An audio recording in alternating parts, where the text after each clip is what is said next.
আমাদের কিন্তু অনেক ড্রেসও আসছে অনেক দেরিতে, অনেকের গিয়ার্স আসছে অনেক দেরিতে, হয় ওয়ার্ল্ড ক্রিকেটে এভাবে নিউজ আসতেছে, কোনো পারিশ্রমিক হচ্ছে না। আসলে আমরা এখনও পাইনি, কেউই পাই নাই, বাট আমার মনে হয় যে শুরু হয়েছে বিপিএলটা, আমরা আসলে কোনো প্রশ্ন বা কোনো কমপ্লিকেশন না তুলি, প্লেয়াররা আমরাও চাই না। আসলে বিপিএলটা সব ওয়ার্ল্ড ক্রিকেটে সবাই দেখে, এরকম কোনো নিউজ না আসুক আমাদের কাছে, বা আমরা দেখতে হয় ওয়ার্ল্ড ক্রিকেটে এভাবে নিউজ আসতেছে কোনো পারিশ্রমিক হচ্ছে না, বা আমরা পজিটিভ ওয়েতে চিন্তা করি, অবশ্যই একটা গোছালো পরিবেশ তৈরি হবে। আমাদের কিন্তু অনেক ড্রেসও আসছে অনেক দেরিতে, অনেকের গিয়ার্স আসছে অনেক দেরিতে। সো বিপিএলটাকে আমরা সবাইকে পজিটিভ ওয়েতে নিতে চাই। অবশ্যই মালিকরা না দিয়ে তো যাবে না, বা বিপিএলের যারা বিসিবি আছে তারাও তো আসলে এটাকে অর্গানাইজ করবে। তো আমরা অবশ্যই পজিটিভ ওয়েতে নিচ্ছি যে হ্যাঁ, সময় সাপেক্ষের কারণে হয়তো বা বিলম্ব হয়েছে, আশা করি তারা প্রপার ওয়েতে অর্গানাইজ করবে।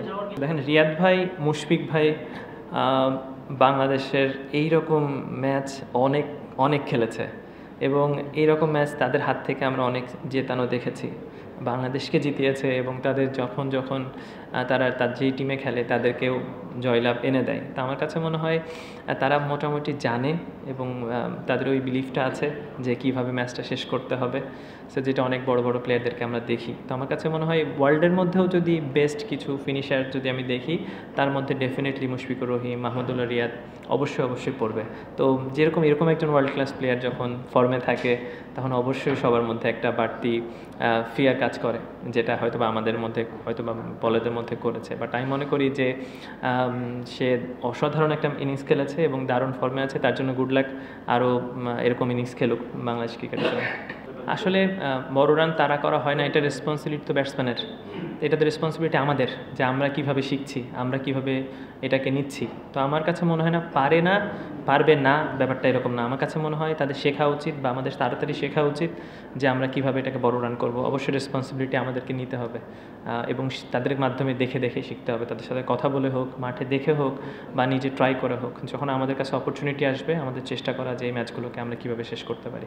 10 ওভারে কিন্তু রান ওদের ছিল মনে হয় 77 সামথিং লাইক 70-এর অ্যারাউন্ড, এরকম সামথিং লাইক দ্যাট, বা 70-80। তখনও কিন্তু গেম আমাদের হাতেই ছিল। তখন কিন্তু যদি আমাদের রান টার্গেট থাকতো ওদের 160 রান, তখন কিন্তু গেম সিনারিও এরকমভাবেই চলতো, খেলাটা কিন্তু এভাবে লাস্টের দিকেই শেষ হতো। এমন না যে তারা 15 ওভারে খেলা শেষ করে দিত, যদি 160 রান টার্গেট হতো, তারা কিন্তু ওই 18-19 ওভার পর্যন্তই যেত। তো আমার কাছে মনে হয় যখন যেটা স্কোর বোর্ডে থাকে, ব্যাটসম্যানরা ওইভাবেই ট্রাই করে খেলার।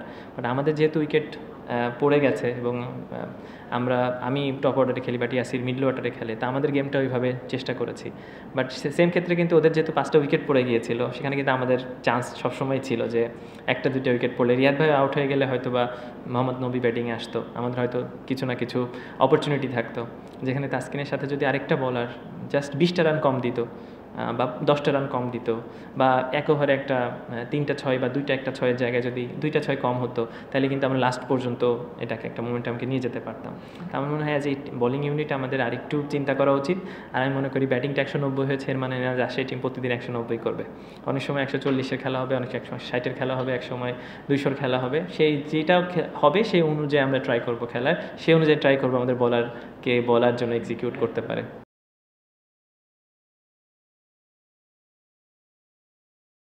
মিলিয়ন অফার ওয়ালটন ফ্রিজ কিনে পেতে পারেন 20 লক্ষ টাকা, রয়েছে কোটি কোটি টাকার নিশ্চিত উপহার।